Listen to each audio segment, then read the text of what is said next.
मेरा टैक्स देश की तरक्की के लिए, मुफ्त बांटने के लिए नहीं। सोशल मीडिया पर क्यों जोर पकड़ रहा है ये trend? Tax for development for nation. मेरा टैक्स देश के विकास के लिए है, मुफ्त बांटने के लिए नहीं। प्रधानमंत्री नरेंद्र मोदी की अगुवाई में लगातार तीसरी बार एनडीए सरकार बनने के बाद सोशल मीडिया पर एक बार फिर यह ट्रेंड हो रहा है। चुनाव से पहले हर राजनीतिक पार्टी अपने घोषणा पत्र में तमाम चीज़ें या सेवाएं मुफ्त देने का वादा करती हैं। चुनाव बाद अगर वह पार्टी सत्ता में आती है तो उसे अपने चुनावी वादों को पूरा करने के लिए लाखों करोड़ों रुपए इन मुफ्त स्कीम्स पर खर्च करने पड़ते हैं। यह देश के टैक्स पेयर्स का पैसा होता है, न कि राजनीतिक पार्टियां निजी तौर पर इसके लिए फंडिंग करती हैं। ऐसे में अब टैक्स पेयर सोशल मीडिया के जरिए अपनी नाराज़गी जता रहे हैं। हाल ही में लोकसभा चुनाव हुए, नरेंद्र मोदी की अगुवाई में लगातार तीसरी बार एनडीए की सरकार बनी। इस बार बीजेपी अपने दम पर 272 का बहुमत आंकड़ा हासिल नहीं कर पाई और वह 2 से 40 सीटों तक सिमट गई। एनडीए के दो बड़े घटक दल तेलुगु देशम पार्टी टीडीपी और जनता दल यूनाइटेड हैं। चुनाव से पहले इन पार्टियों ने भी घोषणा पत्र जारी किए जिनमें कई मुफ्त स्कीम्स का वादा किया है, जिन्हें पूरा करने पर सालाना करोड़ों रुपए खर्च होंगे। यह भी बता दें कि लोकसभा चुनाव के साथ साथ आंध्र प्रदेश में विधानसभा चुनाव हुए थे, जिसमें टीडीपी की अगुवाई में बीजेपी और जनसेना पार्टी के गठबंधन ने प्रचंड जीत के साथ सत्ता में वापसी की है। इस विधानसभा चुनाव के लिए एनडीए की ओर से एक संयुक्त घोषणा पत्र जारी किया, जिसमें कई फ्री चीज़ों का ऐलान किया गया। सरकार चलाने की जिम्मेदारी संभाल रही पार्टियों की यह अहम जिम्मेदारी है कि वो टैक्स पेयर्स का पैसा देश के विकास के लिए लगाएं, न कि मुफ्त में बांटने के लिए खर्च करें।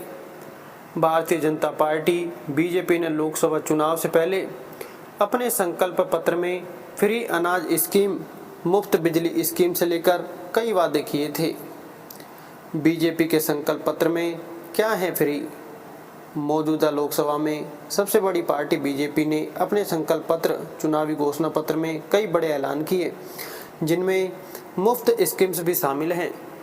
बीजेपी ने अगले 5 साल के लिए फ्री राशन स्कीम को जारी रखने का ऐलान किया है। कोरोना महामारी के दौरान साल 2020 में इस स्कीम को शुरू किया गया था।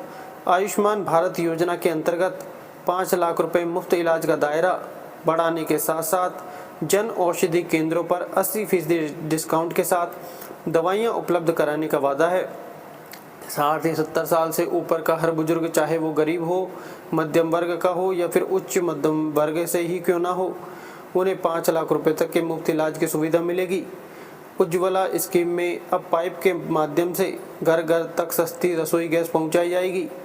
3 करोड़ परिवारों को पक्का कर दिया जाएगा।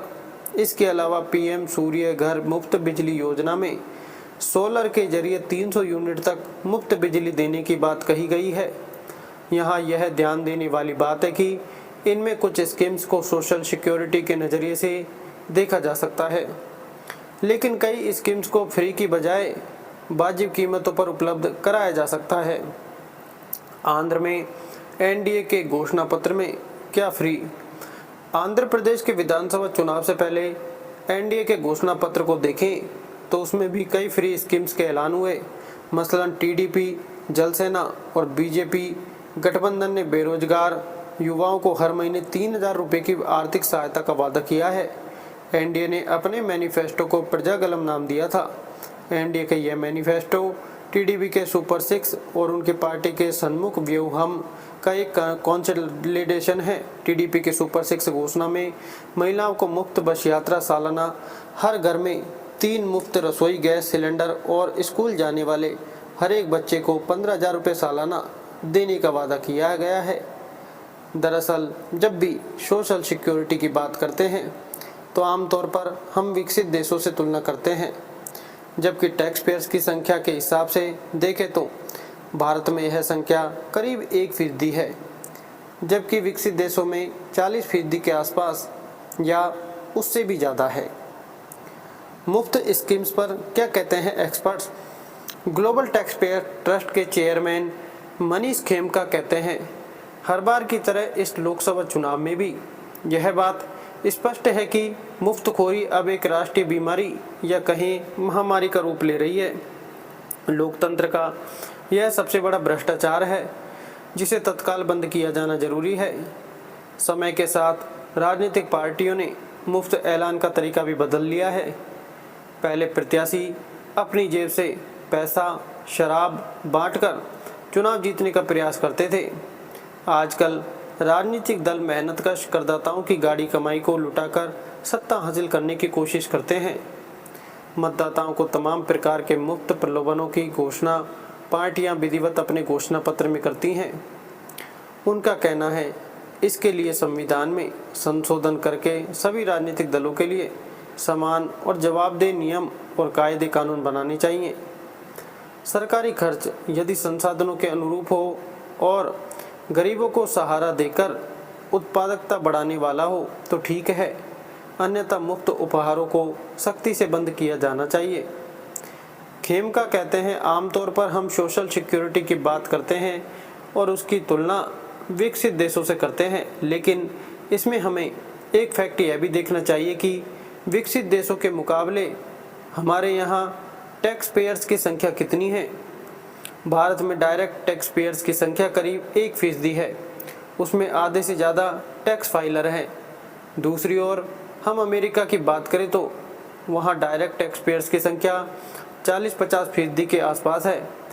मनीष खेमका ने कुछ मुफ्त चुनावी ऐलान का जिक्र करते हुए कहते हैं यूपी में युवाओं को बेरोजगारी भत्ता और मुफ्त लैपटॉप के वायदे पर सरकार बनते हम लोगों ने देखा है। तमिलनाडु की मुफ्तखोरी से हताश होकर मद्रास हाईकोर्ट ने अप्रैल 2021 में वहां के नेताओं और मतदाताओं पर तल्ख टिप्पणी कर कहा कि मुफ्तखोरी ने तमिलनाडु के लोगों को नकारा बना दिया है। जस्टिस एन किरुबाकरन बेबी पुगालेंथी ने राजनीति के इस रवैये पर दुख जताते हुए कहा है कि ऐसे मुफ्त उपहारों को भी भ्रष्टाचार की श्रेणी में लाया जाना चाहिए, क्योंकि इससे मतदाताओं को प्रभावित कर चुनावों की सूचिता का उल्लंघन होता है। ध्यान देने वाली बात है कि आज़ादी के 75 साल के बाद भी भारत के डायरेक्ट टैक्स रेवेन्यू में करीब 98%, 98% नागरिकों का कोई कंट्रीब्यूशन नहीं है, जबकि विकसित देशों में आमतौर पर 50% से ज़्यादा नागरिक इनकम टैक्स देते हैं।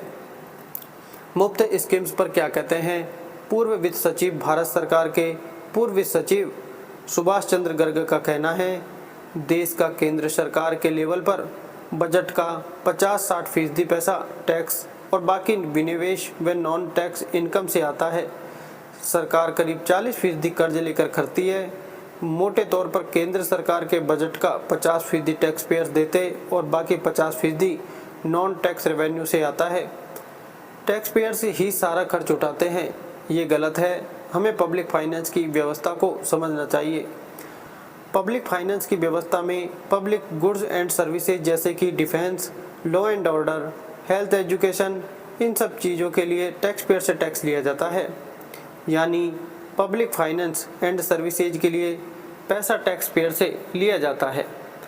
पब्लिक फाइनेंस की थ्योरी यह कहती है इसकी एवज में यह सुविधाएं उनको मिलती हैं, इसलिए यह ख्याल कि फ्री पर सब कुछ खर्च होता है ये गलत है। सुभाष चंद्र गर्ग कहते हैं फ्री बीज यानी मुफ्त स्कीम्स वो हैं जिसका फ़ायदा अनडिजर्व यानी अपात्र लोगों को मिलता है, वो गलत हैं। गरीब या बेरोजगार या निरेगा में मजदूरों को भुगतान करना ये फ्री बीज नहीं है, लेकिन अगर सरकार उन लोगों को फ्री बिजली, पीएम किसान, फ्री खाना आदि की सुविधा देती है जो इन चीज़ों के लिए खर्च उठा सकते हैं, वो फ्री बीज हैं। जैसे कि पीएम किसान में तमाम ऐसे किसान हैं जिनको इस सब्सिडी की ज़रूरत नहीं है। इसी तरह 90% तक खास सब्सिडी का फ़ायदा उन किसानों को भी मिल रहा है जो गरीब किसान नहीं हैं। मोटे तौर पर मुफ्त स्कीम्स पर खर्चा करीब 4-5 लाख करोड़ रुपए के आसपास है। भारत सरकार का बजट 45 लाख करोड़ रुपए है, तो यह 10% से कम है। टैक्स पेयर से करीब 25 लाख करोड़ रुपए टैक्स से आते हैं, जो कि मुफ्त स्कीम्स का 20% से कम है। ऐसे में टैक्स पेयर्स को यह भी गलतफहमी है कि उनका ज़्यादा पैसा मुफ्त स्कीम्स में जाता है। टैक्स पेयर्स 50% ही भारत सरकार का बजट उठाते हैं।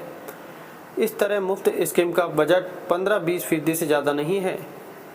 पब्लिक फाइनेंस में यह कभी भी कैटेगराइज नहीं है, इसलिए इस तरह का कैंपेन सही नहीं है।